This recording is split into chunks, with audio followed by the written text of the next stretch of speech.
দুর্গাশঙ্কর ত্রিশূল শক্ত করে ধরলেন। তার চোখে এক মুহূর্তের জন্য ভয় দেখা গেল না, বরং তিনি মন্ত্রপাঠ করতে শুরু করলেন।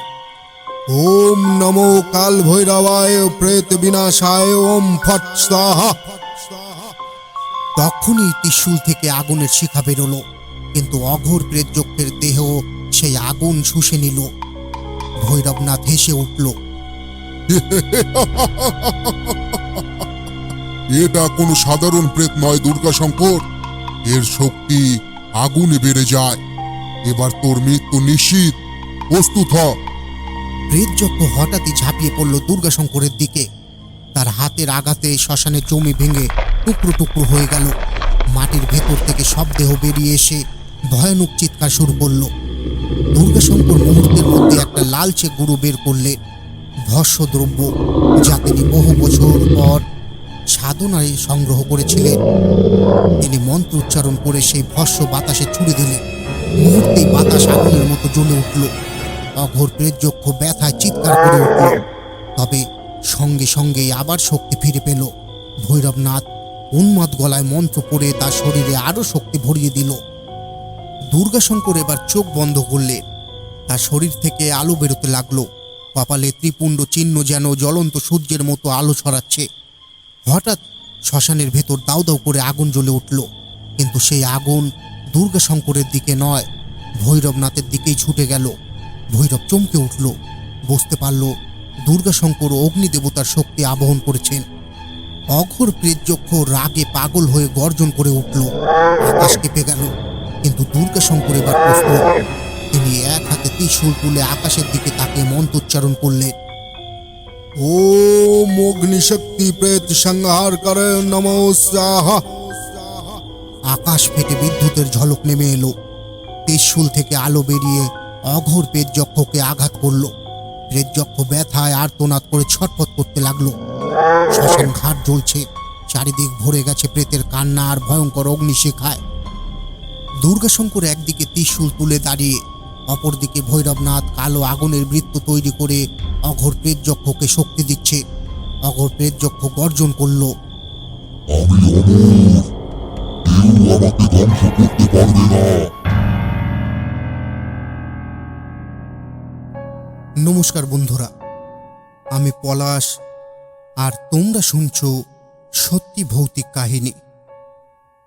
আজকে তোমাদেরকে আমারই লেখা একটি গল্প তোমাদের পাঠ করে শোনাবো। আজকের গল্পের নাম দুর্গাশঙ্কর পণ্ডিত ও ভৈরবনাথ। তো চলুন বেশি সময় না নিয়ে আজকের আমাদের গল্প শুরু করি। কিন্তু গল্প শুরু করার আগে তোমরা যদি নতুন হয়ে থাকো আমাদের চ্যানেলে, তাহলে তোমরা অবশ্যই আমাদের চ্যানেলটিকে সাবস্ক্রাইব করে বেল আইকনটি প্রেস করতে ভুলবে না। তো চলো তাড়াতাড়ি শুরু করি আমাদের আজকের গল্প। শিমুলতলা মাঠের ঘটনা ঘটার অনেক বছর পর তার ডাক পড়ল পাহাড়পুর গ্রামে, পশ্চিমবঙ্গের বাঁকুড়া জেলার একেবারে প্রত্যন্ত এলাকা। গ্রামটা চারিদিকে জঙ্গলে ঘেরা, আর তার পাশেই আছে এক পুরনো শ্মশান ঘাট। দিনে গ্রামটা শান্ত হলেও রাত নামতেই যেন এক অদ্ভুত ভয়ের ছায়া নেমে আসে। রাতে শ্মশান ঘাট থেকে আসতো মৃতদেহ পোড়ানোর গন্ধ, মানুষের কান্নার আওয়াজ, আর মাঝে মাঝে ঝড়ের মতো হু হু শব্দ। গ্রামের মানুষ ধীরে ধীরে বুঝতে শুরু করলো এগুলো কোনো সাধারণ শব্দ নয়, কিন্তু কিছু একটা অশুভ শক্তি যেন আবার সক্রিয় হচ্ছে। প্রথম ঘটনা ঘটল এক শ্মশান কর্মীকে নিয়ে। তার নাম ছিল মদন দাস। এক রাতে সে মৃতদেহ পোড়াতে গিয়ে আর ফিরল না। পরের দিন সকালে গ্রামের লোকেরা দেখল মদনের দেহ শ্মশানের মাঝখানে পড়ে আছে। তার চোখ দুটো ভয়ে বড় বড় করে খোলা, মুখে যেন চিৎকার জমে রয়েছে, কিন্তু শরীরের কোনো আঘাত নেই। এরপর থেকে প্রায় প্রতি রাতেই অদ্ভুত ঘটনা ঘটতে লাগলো। কোনো কোনো বাড়ির উঠোনে হঠাৎ রক্তমাখা হাতের ছাপ দেখা যেত। কোনো কোনো পরিবার শুনত মৃত আত্মীয়দের কণ্ঠস্বর তাদের ডাকছে। শিশুরা রাতে ঘুম থেকে উঠে কাঁদতে কাঁদতে বলতো, ওই এক ছায়া মানুষ জানলার বাইরে দাঁড়িয়ে আছে। ভয় গ্রামটাকে পুরোপুরি গ্রাস করে নিল। সবাই বুঝতে পারল এটা সাধারণ ভূতের কাণ্ড নয়। কেউ কেউ বলল কালা জাদু আবার শুরু হয়েছে। ঠিক তখনই গ্রামের প্রধান সিদ্ধান্ত নিলেন, এই বিপদ থেকে বাঁচতে হলে একজনকেই ডাকতে হবে। তিনি হলেন তান্ত্রিক দুর্গাশঙ্কর পণ্ডিত। দুর্গাশঙ্কর পণ্ডিতের নাম গ্রাম বাংলার নানা জায়গায় ছড়িয়েছিল। তিনি দেবশক্তির সাধক, শ্মশানতান্ত্রিক আর একাধিকবার অশুভ শক্তিকে দমন করেছেন। কিন্তু তাকে ডাকা এত সহজ ছিল না, কারণ তিনি সাধারণত নিজের সাধনায় ব্যস্ত থাকেন। অবশেষে কয়েকজন গ্রামের সাহসী যুবক পণ্ডিতের আশ্রমে গিয়ে খবর দিল। দুর্গাশঙ্কর সব শুনে চোখ বন্ধ করলেন। কিছুক্ষণ চুপ করে থাকার পর তিনি বললেন, গ্রামে কোনো সাধারণ প্রেতাত্মা নয়, বরং এক অশুভ শক্তি জেগে উঠেছে। এবার যদি আমি না যাই তাহলে খুব তাড়াতাড়ি সেই শক্তি পুরো গ্রামটাকে গ্রাস করবে। এইভাবে তান্ত্রিক দুর্গাশঙ্করের আগমন ঘটল পাহাড়পুর গ্রামে। কিন্তু তখনও কেউ বুঝতে পারেনি এটা শুধু ভূত তাড়ানোর ব্যাপার নয়, বরং আসন্ন এক ভয়ঙ্কর যুদ্ধের সূচনা। দুর্গাশঙ্কর পণ্ডিত যখন পাহাড়পুর গ্রামে পৌঁছালেন তখন রাত নেমে এসেছে। গ্রামের মানুষ মশাল হাতে তাকে স্বাগত জানালো, কিন্তু কারো মুখে হাসি নেই। সবার চোখে আতঙ্ক, সবার মনে অজানা ভয়। পণ্ডিত বললেন, আজই আমি শ্মশান ঘাটে যাব। যেখানে ভয় সেখানেই যুদ্ধ শুরু করতে হবে।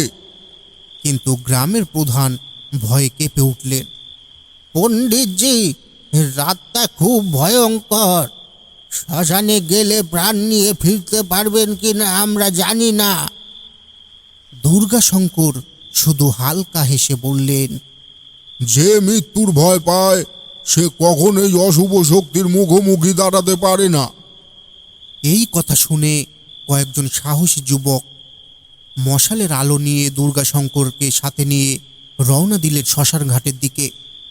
গ্রাম থেকে বেরোলেই চারিদিক নিঃশব্দ, শুধু পায়ের শব্দ আর মাঝে মাঝে পেঁচার ডাক। শ্মশান ঘাটের কাছে যেতেই কুকুরগুলো হঠাৎ হাউ হাউ করে উঠল। মশালের আলো টলমল করতে লাগলো, যেন বাতাস হঠাৎ ভারী হয়ে গেছে। দুর্গাশঙ্কর চোখ বন্ধ করে মন্ত্র জপতে লাগলেন। ওম খেমো খেমো মহাকায়ায় নমঃ।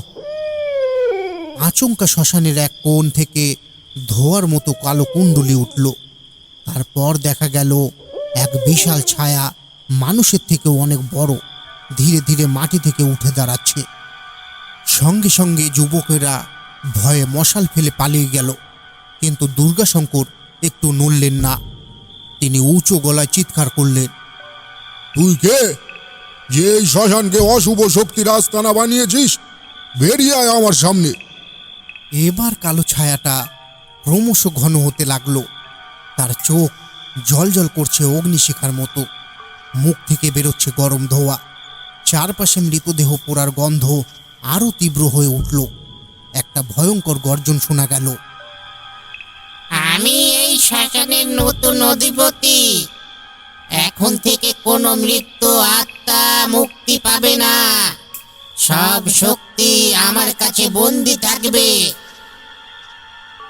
গ্রামের শ্মশান ঘাট যে এক অশুভ শক্তির কবলে পড়েছে সেটা এবার পরিষ্কার হলো।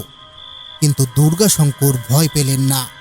তিনি গলায় কালো রুদ্রাক্ষের মালা ঝুলিয়ে আগুনের মশাল তুললেন।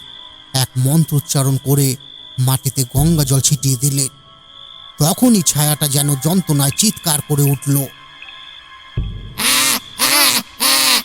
তুই আমার সামনে বেশিক্ষণ দাঁড়াতে পারবি না, পারবি না। কারণ আমি একা নই, আমি এসেছি আমার প্রভুর আদেশে, যার নাম শুনলে তুইও ভয় পাবি। দুর্গাশঙ্কর কপালে ভাঁজ ফেলে বললেন, কে তোর প্রভু? কি নাম তার? ছায়াটা ভয়ঙ্কর হাসি দিয়ে উত্তর দিল, ভৈরবনাথ, কালা জাদুর বাচ্চা। সে ফিরেছে এবং এবার পুরো গ্রামটাই শ্মশান হবে। পাহাড়পুরের শ্মশান ঘাট যেন দিনের আলোতেও অন্ধকারে ঢাকা থাকে। গরম রোদে গ্রামের মাঠ ঝলসে উঠলেও শ্মশানের ভিতর ঢুকলেই হাড় কাঁপানো শীতলতা ছেয়ে যায়। এখানেই রাতের বেলা সক্রিয় থাকে এক ভয়ঙ্কর শক্তি, যার নাম ভৈরবনাথ, কালা জাদুর বাদশা। ভৈরবনাথ এক সময় সাধক ছিল, কিন্তু লোভে পড়ে পথ হারিয়েছে। মানুষের আত্মা বন্দি করে কালা জাদু চর্চাই তার একমাত্র সাধনা। আর সেই অশুভ শক্তি বাড়ানোর জন্য সে শ্মশানে বলি দেয় পশু, কখনো বা নিখোঁজ হয়ে যাওয়া মানুষদের। গ্রামের লোকজন কেবল ফিসফিস করে তার নাম নেয়, প্রকাশ্যে উচ্চারণ করতে ভয় পায়। সেই রাতটা ছিল কৃষ্ণপক্ষের অমাবস্যা। শ্মশানের আগুন তখনও নিভে যায়নি। দাহ করা এক মৃতদেহের অঙ্গার থেকে ধোঁয়া উঠছিল। ঠিক সেই সময়ে ভৈরবনাথ এসে উপস্থিত হলো। তার গলায় কঙ্কাল মালা, হাতে রক্তমাখা খঞ্জর। চারিদিকে শ্মশানের পেঁচা ডাকতে শুরু করলো। ভৈরবনাথ মন্ত্রপাঠ শুরু করতেই শ্মশানের বাতাস ভারী হয়ে উঠল। হঠাৎ মৃতদেহের ছাই নড়ে উঠল, আর ধীরে ধীরে শ্মশানের ভেতর থেকে এক কালো ছায়া বেরিয়ে এলো।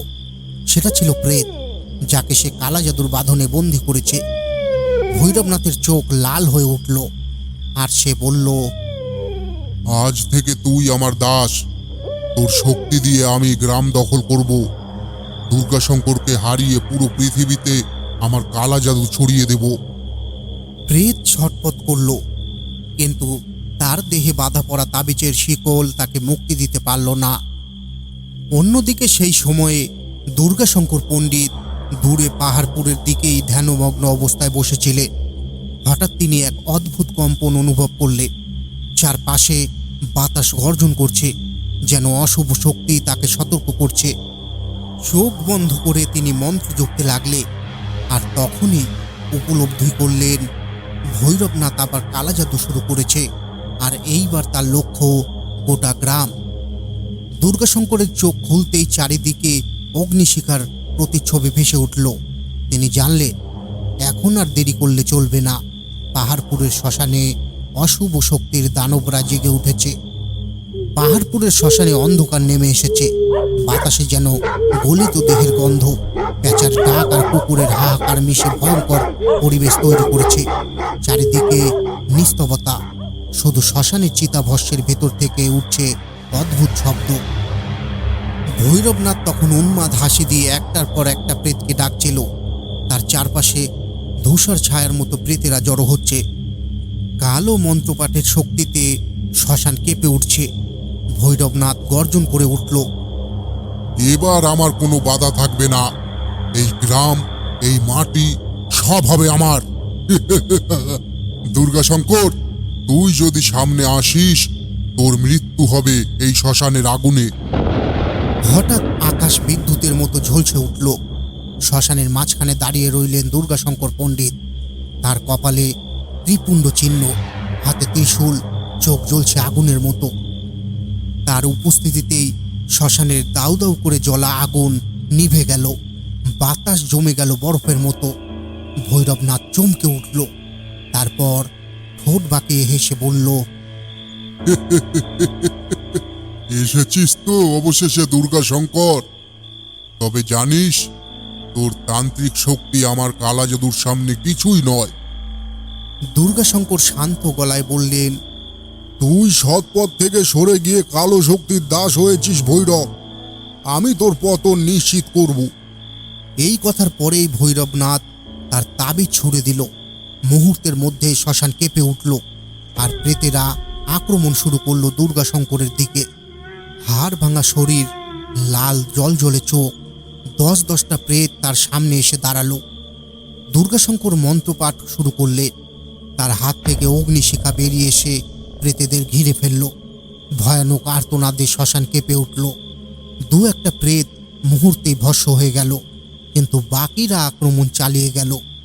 ভৈরবনাথ হেসে উঠল, তোর শক্তি দিয়ে তোদের রক্ষা করা যাবে না। আমি কালা জাদুর বাদশা, আমাকে কেউ থামাতে পারবে না। এই সময় দুর্গাশঙ্কর টিস্যু লুচিয়ে মন্ত্রপাঠ শুরু করলেন। ওম অগ্নিশক্তি প্রজ্বলিতাং নমঃ। মন্ত্র শেষ হওয়ার সাথে সাথে ত্রিশূল থেকে অগ্নিবলয়ের ঝড় বেরিয়ে এসে প্রেতেদের ছিন্ন ভিন্ন করে দিল। শ্মশানের চারিদিক আলোর ঝলকে কাঁপতে লাগলো। ভৈরবনাথ কেঁপে উঠলেও সঙ্গে সঙ্গে নিজের হাত কেটে রক্ত ছিটিয়ে দিল মাটিতে। সেই রক্ত থেকে হঠাৎ এক বিশাল কালো ছায়া তৈরি হতে লাগলো। দুর্গাশঙ্কর বুঝলেন এটা কোনো সাধারণ পেত নয়, এটা এক অঘোর পেতযক্ষ, যার শক্তি শ্মশানের অগ্নি থেকেই জেগে উঠেছে। শ্মশান ঘাট এখন আর সাধারণ শ্মশান নেই। কালো ধোয়া, আগুনের অগ্নিশিখা আর শব্দের পোড়া গন্ধ মিলে জায়গাটা যেন নরকের রূপ নিয়েছে। ভৈরবনাথের রক্তে তৈরি সেই অঘোর প্রেতযক্ষ ধীরে ধীরে আকার নিচ্ছে। তার দেহটা মানুষের মতো নয়, অর্ধেক হাড়, অর্ধেক পুড়ে যাওয়া মাংস, চোখ দুটো জ্বলছে আগুনের মতো, গলায় ঝুলছে হাড়ের মালা, আর হাত দুটো যেন কঙ্কালের মতো লম্বা। শ্মশানের আগুন যেন তার দেহে ঢুকে শক্তি যোগাচ্ছে।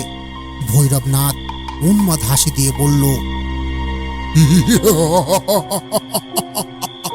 দেখ দুর্গাশঙ্কর, এই সেই অঘোর প্রেতযক্ষ যাকে 100 বছর আগে কোনো তান্ত্রিকও বশ করতে পারেনি। আজ সে আমার দাস, দেখ ভালো করেছে। অঘোর প্রেতযক্ষ গর্জন করে উঠল। তার গলা থেকে বেরোলো আগুন আর ধোয়ার শব্দ, যেন হাজার মৃত আত্মার আর্তনাদ একসঙ্গে বাজছে। শ্মশানের গাছপালা শুকিয়ে যেতে লাগলো, পাখিরা আকাশ থেকে পড়ে মরতে লাগলো। দুর্গাশঙ্কর ত্রিশূল শক্ত করে ধরলে। তার চোখে এক মুহূর্তের জন্য ভয় দেখা গেল না, বরং তিনি মন্ত্র পাঠ করতে শুরু করলেন। ওম নমো কাল ভৈরবায় প্রেত বিনাশায় ওম ফট স্বাহা। তখনই ত্রিশূল থেকে আগুনের শিখা বেরোলো, কিন্তু অঘোর প্রেতযক্ষের দেহ সেই আগুন শুষে নিল। ভৈরবনাথ হেসে উঠল। এটা কোনো সাধারণ প্রেত নয় দুর্গাশঙ্কর, এর শক্তি আগুনে বেড়ে যায়। এবার তোর মৃত্যু নিশ্চিত, প্রস্তুত হ। প্রেতযক্ষ হঠাৎই ঝাঁপিয়ে পড়ল দুর্গাশঙ্করের দিকে। তার হাতের আঘাতে শ্মশানের জমি ভেঙে টুকরো টুকরো হয়ে গেল। মাটির ভেতর থেকে সব দেহ বেরিয়ে এসে ভয়ানক চিৎকার শুরু করলো। দুর্গাশঙ্কর মুহূর্তের মধ্যে একটা লালচে গুরু বের করলেন, ভস্য দ্রব্য, যা তিনি বহু বছর পর সাধনায় সংগ্রহ করেছিলেন। তিনি মন্ত্র উচ্চারণ করে সেই ভস্য বাতাসে ছুড়ে দিলেন। মুহূর্তেই বাতাস আগুনের মতো জ্বলে উঠল। অঘোর প্রেতযক্ষ ব্যথায় চিৎকার করে উঠল, তবে সঙ্গে সঙ্গেই আবার শক্তি ফিরে পেল। ভৈরবনাথ উন্মাদ গলায় মন্ত্র পড়ে তার শরীরে আরো শক্তি ভরিয়ে দিল। দুর্গাশঙ্কর এবার চোখ বন্ধ করলেন। তার শরীর থেকে আলো বেরোতে লাগলো। কপালে ত্রিপুণ্ড চিহ্ন যেন জ্বলন্ত সূর্যের মতো আলো ছড়াচ্ছে। হঠাৎ শ্মশানের ভেতর দাউ দাউ করে আগুন জ্বলে উঠল, কিন্তু সেই আগুন দুর্গাশঙ্করের দিকে নয়, ভৈরবনাথের দিকেই ছুটে গেল। ভৈরব চমকে উঠল, বুঝতে পারল দুর্গাশঙ্কর অগ্নিদেবতার শক্তি আবহন করেছেন। অঘোর প্রেতযক্ষ রাগে পাগল হয়ে গর্জন করে উঠল। আকাশ কেঁপে গেল, কিন্তু দুর্গাশঙ্কর এবার প্রস্তুত। তিনি এক হাতে ত্রিশূল তুলে আকাশের দিকে তাকিয়ে মন্ত্রোচ্চারণ করলেন। ওম অগ্নিশক্তি প্রেত সংহার করে নমো স্বাহা। আকাশ ফেটে বিদ্যুতের ঝলক নেমে এলো। ত্রিশূল থেকে আলো বেরিয়ে অঘোর প্রেতযক্ষকে আঘাত করলো। প্রেতযক্ষ ব্যথায় আর্তনাদ করে ছটফট করতে লাগলো। শ্মশান ঘাট জ্বলছে, চারিদিক ভরে গেছে প্রেতের কান্না আর ভয়ঙ্কর অগ্নিশিখায়। দুর্গাশঙ্কর একদিকে ত্রিশূল তুলে দাঁড়িয়ে, অপরদিকে ভৈরবনাথ কালো আগুনের বৃত্ত তৈরি করে অঘোর প্রেতযক্ষকে শক্তি দিচ্ছে। অঘোর প্রেতযক্ষ গর্জন করল, আমি অমর, কেউ আমাকে ধ্বংস করতে পারবে না। তার সেই গর্জনে শ্মশানের চারপাশের গাছ ভেঙে পড়তে লাগলো। নদীর জল কালো হয়ে গেল। মৃতদেহগুলো যেন আবার জীবিত হয়ে হেঁটে বেড়াচ্ছে। তারা চিৎকার করছে, মুক্তি দাও, মুক্তি দাও আমাদের। দুর্গাশঙ্কর ঠান্ডা গলায় বললেন, ভৈরব, তুই এইসব অসহায় আত্মাকে বন্দি করে রেখেছিস। আজ তাদের মুক্তি হবেই, আমি করব তাদের মুক্ত। তিনি চোখ বন্ধ করলে মন্ত্রোচ্চারণ শুরু হতেই তার শরীর থেকে এক অলৌকিক আলো ছড়াতে লাগলো। ত্রিশূল জ্বলে উঠল সূর্যের মতো, কিন্তু ঠিক তখনই আকাশে দেখা দিল রক্তচন্দ্র, একটি লালচে চাঁদ যা পুরো শ্মশানের উপর ভয়ানক ছায়া ফেলল। ভৈরব উন্মাদ হাসি দিয়ে বলল,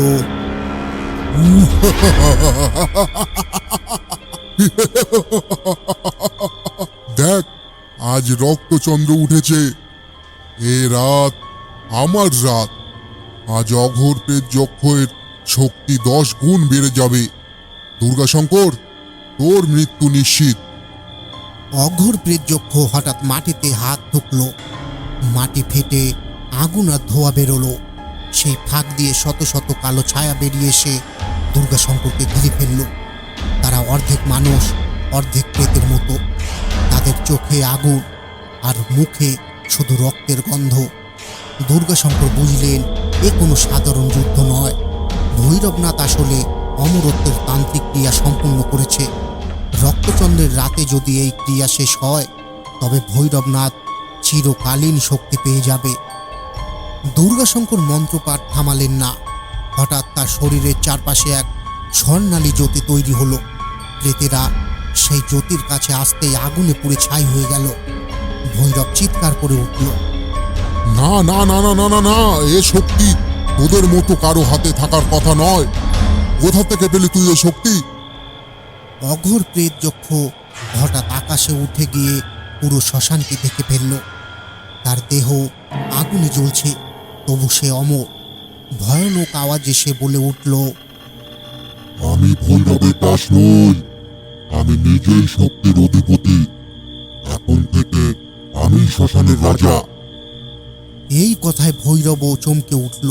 সে বোঝেনি প্রেত যক্ষকে বশ করা এত সহজ নয়। এখন সেই প্রেতই তাকে গ্রাস করতে চাইছে। দুর্গাশঙ্কর চোখ মেলে ত্রিশূল আকাশে তুললেন। তার কণ্ঠ বজ্রের মতো কাপড়। ওম মঘরায় মহাকালায় প্রেতনাশায় স্বাহা। এই মন্ত্রপাঠের সাথে সাথেই ত্রিশূল থেকে বেরোলো বজ্রের মতো আলোক রশ্মি। সেই আলো সরাসরি আঘাত করলো অঘোর প্রেতযক্ষের বুকে। প্রেতযক্ষ গর্জন করে ছটফট করতে লাগলো, কিন্তু রক্তচন্দ্রের শক্তি তাকে আরো ভয়ঙ্কর করে তুলল। যুদ্ধ এখনো শেষ হয়নি। শ্মশান জুড়ে আলো, অন্ধকারের সংঘর্ষ চলছেই। কিন্তু হঠাৎ ভৈরবনাথ নিজের হাত কেটে রক্ত মাটিতে ঢেলে দিল। মন্ত্রোচ্চারণ শুরু করলো এক ভয়ানক ভাষায়। দুর্গাশঙ্কর অবাক হয়ে দেখলেন শ্মশানের মাঝখানে রক্তচক্র তৈরি হচ্ছে। সেই চক্র থেকে এক অপরিচিত অশুভ শক্তি ধীরে ধীরে আকার নিচ্ছে। শ্মশানঘাট তখনও অগ্নিকুণ্ডের মতো জ্বলছে। চারপাশে শ্মশানের গন্ধ, প্রেতের চিৎকার আর ভৈরবনাথের কালো মন্ত্রপাঠ সব মিলিয়ে যেন এক ভয়ঙ্কর দুঃস্বপ্ন তৈরি করেছে। দুর্গাশঙ্কর ত্রিশূল উঁচু করে দাঁড়িয়ে, কিন্তু তার চোখ থেমে আছে ভৈরবের তৈরি রক্তচক্রে। সে চক্র থেকে ধীরে ধীরে বেরিয়ে আসছে এক ভয়ঙ্কর অশুভ ছায়া। ছায়াটা মানুষের মতো নয়, আবার প্রেতের মতোও নয়। মাথায় শিং, চোখ দুটো রক্তের মতো জ্বলছে, আর মুখে কেবল হাহাকার, যেন শত শত বছরের বন্দি দশা ভেঙে সে মুক্তি পাচ্ছে। ভৈরবনাথ উচ্চস্বরে হেসে উঠল,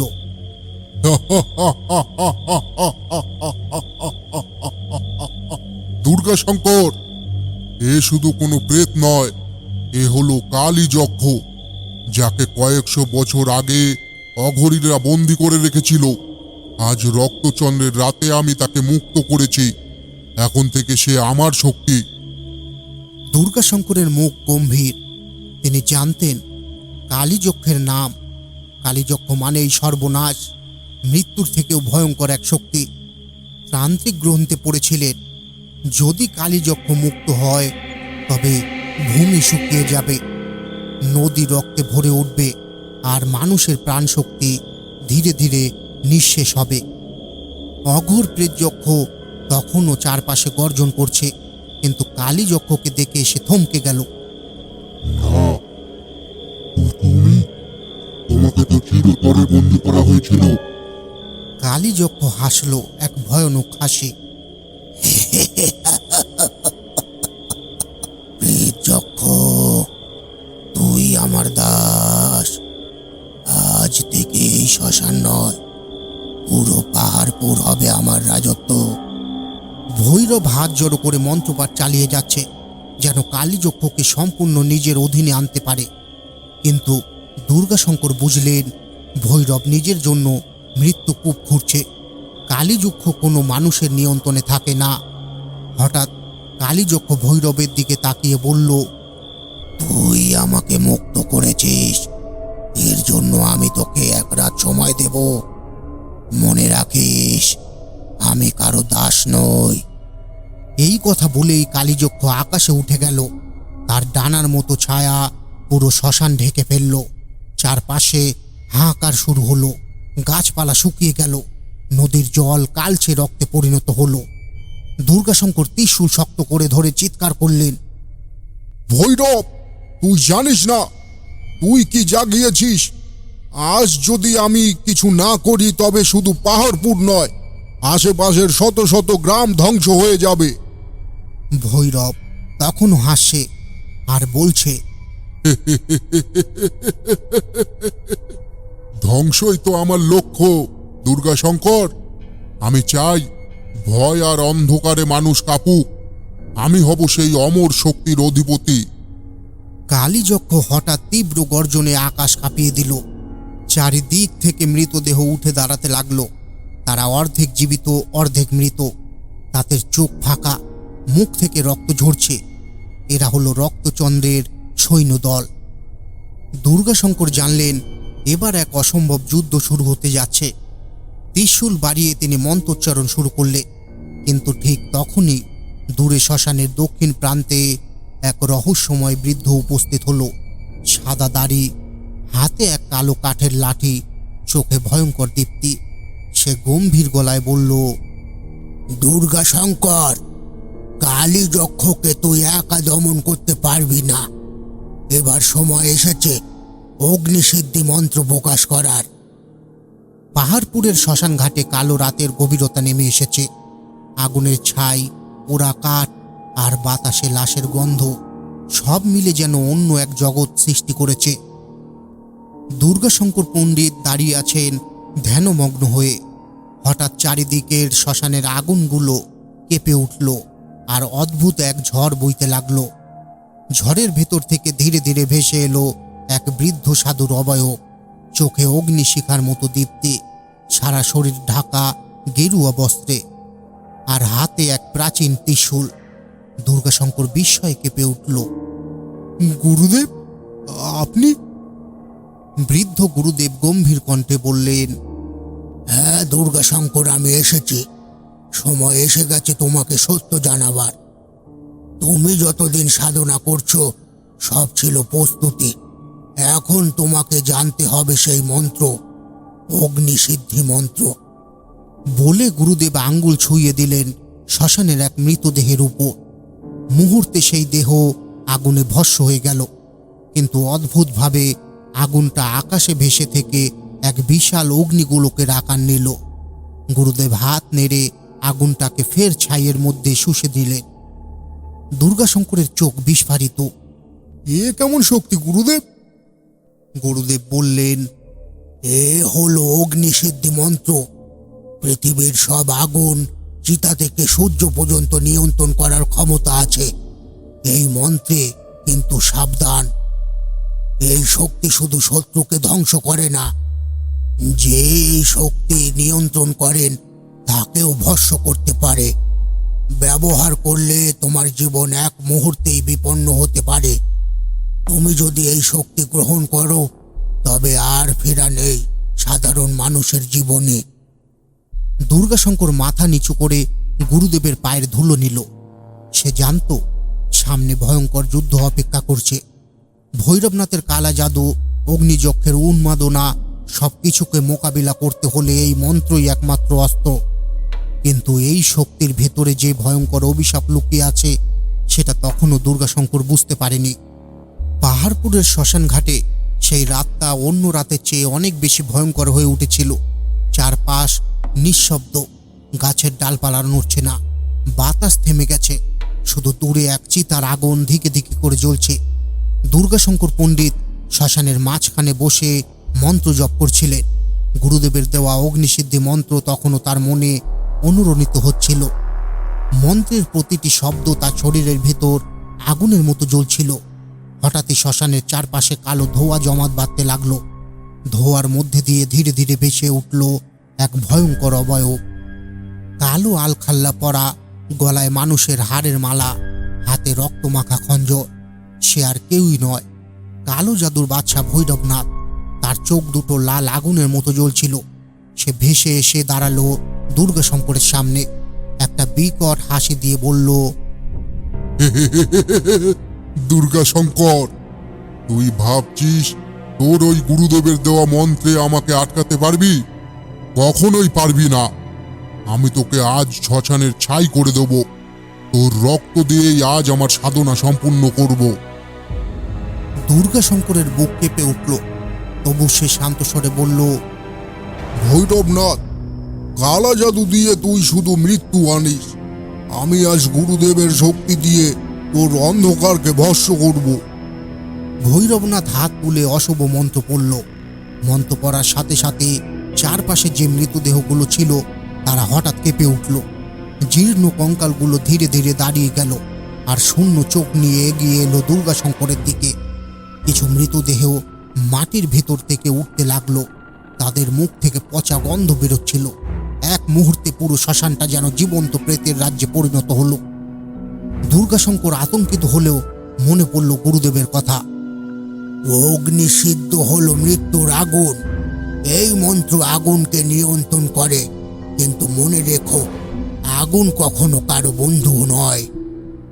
সে চোখ বন্ধ করে গভীর মন্ত্রোচ্চারণ শুরু করলো। ওম অগ্নিসিদ্ধি স্বাহা, ওম অগ্নিসিদ্ধি জল জল স্বাহা। মন্ত্র পড়ার সাথে সাথেই মুহূর্তের মধ্যেই চারিদিক চিতার আগুন কাঁপতে লাগলো। শ্মশানের চারিদিকে আগুন যেন পাগল হয়ে উঠল। সব আগুন একসাথে উঠে এসে দুর্গাশঙ্করের চারপাশে ঘুরপাক খেতে লাগলো। এক বিশাল অগ্নিগোলক তৈরি হলো, আর দুর্গাশঙ্করের হাত ছুতেই সেই অগ্নিগোলক ছুটে গিয়ে কঙ্কাল বাহিনীকে মুহূর্তে ভস্ম করে দিল। চিৎকার, ছাই আর আগুনের ঝলকানি পুরো শ্মশান আলোয় জ্বলে উঠল। ভৈরবনাথ প্রচণ্ড রেগে গিয়ে নিজের বাহু কেটে রক্ত বের করলো। তারপর সেই রক্ত মাটিতে ছুঁড়ে দিল মন্ত্র পড়তে পড়তে। রক্ত পড়তেই মাটিতে কাঁপতে লাগলো। শ্মশানের ধোঁয়া আর আগুন এক হয়ে এক দৈত্যাকার রূপ ধারণ করলো। চোখ দুটো আগুনের মতো, দাঁত রক্তে ভিজে লাল। এই ভীষণ প্রেতের নাম রক্তদন্ত। সে গর্জে উঠে বলল, আমি রক্তদন্ত, ভৈরবনাথের আদেশে আজ তোর রক্ত পান করব। সে দৌড়ে এসে দুর্গাশঙ্করের ওপর ঝাঁপিয়ে পড়ল। দুর্গাশঙ্কর আবারও মন্ত্র পড়ল। তার হাত থেকে অগ্নিগোলক বেরিয়ে এলো, কিন্তু রক্তদন্তের গায়ে পড়তেই আগুন দুর্বল হয়ে গেল। কারণ রক্তদন্তের শক্তি রক্ত থেকে, আগুন রক্তকে দমন করতে পারে না। ভয়ানক লড়াই শুরু হলো। আগুনের স্রোত ছুটছে আর রক্তদন্ত তার বিশাল দাঁত দিয়ে সেই আগুন গিলে ফেলছে। দুর্গাশঙ্করের শরীর দুর্বল হয়ে পড়ছিল, কারণ অগ্নিসিদ্ধির শক্তি অনেক ভারী। শেষ মুহূর্তে দুর্গাশঙ্কর চোখ বন্ধ করে প্রাণপণ জপ শুরু করলো। তার শরীর থেকে আগুনের স্রোত বেরিয়ে গিয়ে পুরো শ্মশানকে জ্বালিয়ে দিল। তারপর অগ্নিগোলক সরাসরি রক্তদন্তের বুক ভেদ করে ফেলল। এক প্রচণ্ড বিস্ফোরণ হলো। রক্তদন্ত সেই অগ্নিগুলোকে পড়ে ছাই হয়ে গেল, আর আগুন আকাশ ছুঁয়ে এক অদ্ভুত শব্দে মিলিয়ে গেল। কিন্তু ভৈরবনাথ তখন অদৃশ্য হয়নি। সে ছায়ার ভেতর থেকে ভয়ঙ্কর হাসি দিয়ে বলল, দুর্গাশঙ্কর, আজ আমাকে হারালি, কিন্তু মনে রাখিস, তুই যে অগ্নিকে জাগিয়েছিস সেই আগুন একদিন তোকেই ভস্ম করবে। এটাই আমার অভিশাপ। কথা শেষ করে সে অদৃশ্য হয়ে গেল। শ্মশানের আগুন ধীরে ধীরে শান্ত হলো। দুর্গাশঙ্কর হাঁপাতে হাঁপাতে মাটিতে বসে পড়ল। তার হাত কাঁপছিল, শরীর দুর্বল হয়ে যাচ্ছিল। তার চোখে সেই আগুনের ছায়া রয়ে গেল। সে বুঝতে পারল, অগ্নিসিদ্ধি যতটা শক্তি দিয়েছে তার ভেতরে ততটাই ধ্বংস লুকিয়ে আছে। পাহাড়পুরের শ্মশান ঘাটে সেই রাতের অগ্নিযজ্ঞের পর থেকে গ্রাম জুড়ে এক অদ্ভুত আতঙ্ক নেমে এসেছে। বাতাসে যেন অকারণে ছাইয়ের গন্ধ ভাসে। হঠাৎ হঠাৎ অগ্নিশিখা জ্বলে উঠছে মাঠের ঘাসে। আবার মুহূর্তেই নিভে যাচ্ছে। গ্রামের লোকেরা মনে করেছে এটা কোনো অশুভ শক্তির আগমন বার্তা। অন্যদিকে দুর্গাশঙ্কর পণ্ডিত দিন রাত তার গুরুদেব সেই রহস্যময় বৃদ্ধের তত্ত্বাবধানে অগ্নিসিদ্ধি মন্ত্রের সাধনা করছে। গুরুদেব তাকে বারবার সাবধান করছে, শক্তির পথ সহজ নয় দুর্গাশঙ্কর।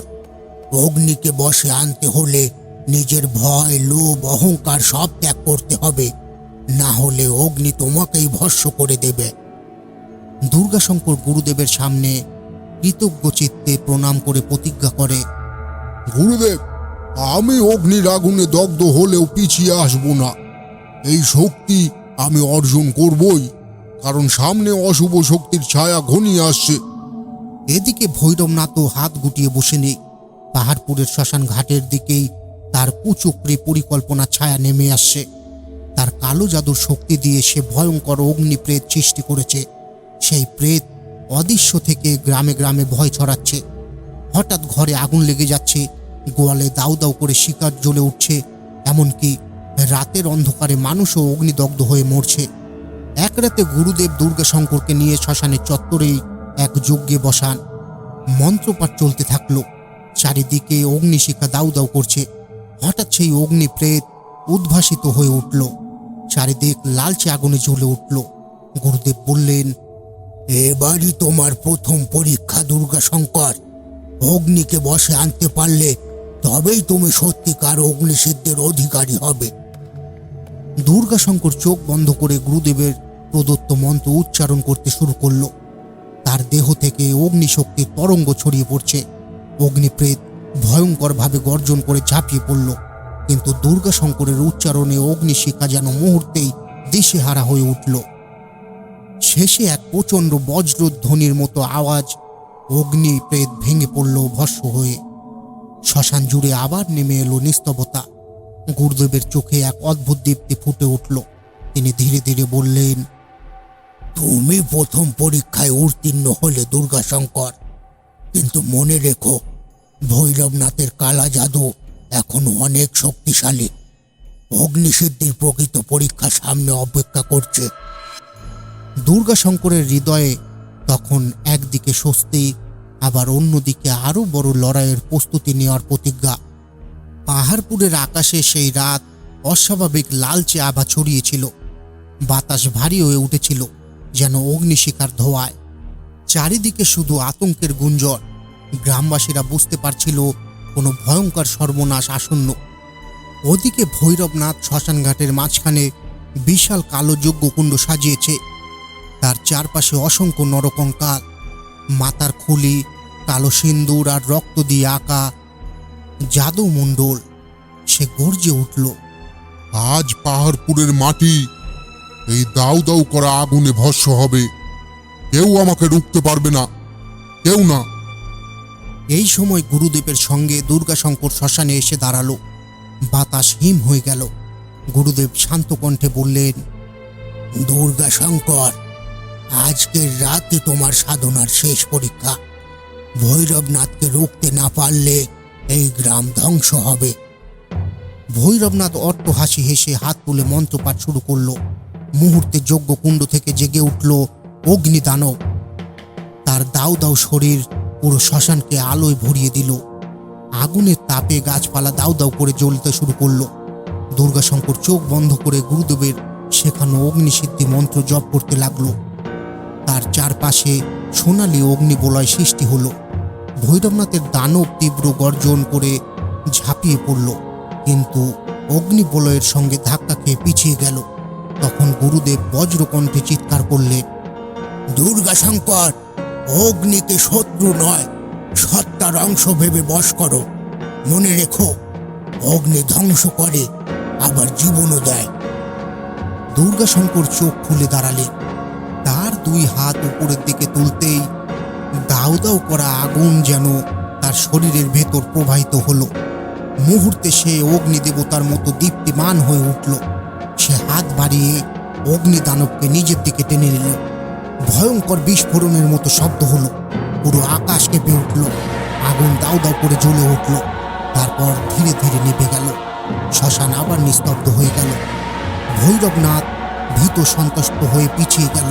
সে চিৎকার করে উঠল, না না না না, এ অসম্ভব। কেউ আমার অগ্নি জাদুকে পরাজিত করতে পারে না, কেউ না। কিন্তু দুর্গাশঙ্কর গম্ভীর কণ্ঠে বলল, অশুভ শক্তি যতই প্রবল হোক, শুভ শক্তির সামনে শেষমেশ ভস্ম হয়ে যায়। সে মন্ত্রপাঠ করে ভৈরবনাথের চারপাশে অগ্নিবলয় তৈরি করল। মুহূর্তের মধ্যে ভৈরবনাথ সেই আগুনে দগ্ধ হয়ে ধুলোয় মিশে গেল। গ্রামের আকাশে ধীরে ধীরে ভোরের প্রথম আলো ফুটছে। আতঙ্ক কেটে গিয়ে চারিদিক শান্তি ফিরে এলো। গুরুদেব এগিয়ে এসে ধীরে ধীরে বললেন, দুর্গাশঙ্কর, তুমি আজ প্রকৃত তান্ত্রিক শক্তির অধিকারী হয়েছ। কিন্তু তুমি মনে রেখো, শক্তি কখনো অহংকারের জন্য নয়, এটা মানুষের সুরক্ষার জন্য। দুর্গাশঙ্কর গুরুদেবের পায়ে মাথা ঠেকালো। পাহাড়পুরের মানুষ তাকে নায়কের মতো বরণ করল। কিন্তু অগ্নিশিখার ভেতরে যেন তখনও এক অদ্ভুত ফিসফিসানি শোনা যাচ্ছিল। অশুভ শক্তি কখনো শেষ হয় না, সে আবারও ফিরে আসবে। তো বন্ধুরা, কেমন লাগলো আমার লেখা এই গল্প? যদি তোমাদের ভালো লেগে থাকে তাহলে দয়া করে আমাদের চ্যানেলটিকে সাবস্ক্রাইব করতে ভুলবেন না, আর পাশে থাকা বেল আইকনটি প্রেস করতে মোটেও ভুলবেন না। তো শীঘ্রই দুর্গাশঙ্কর পণ্ডিতের আরেকটি ঘটনা নিয়ে ফিরে আসব তোমাদের সামনে। ততক্ষণের জন্য তোমরা সবাই ভালো থাকবে।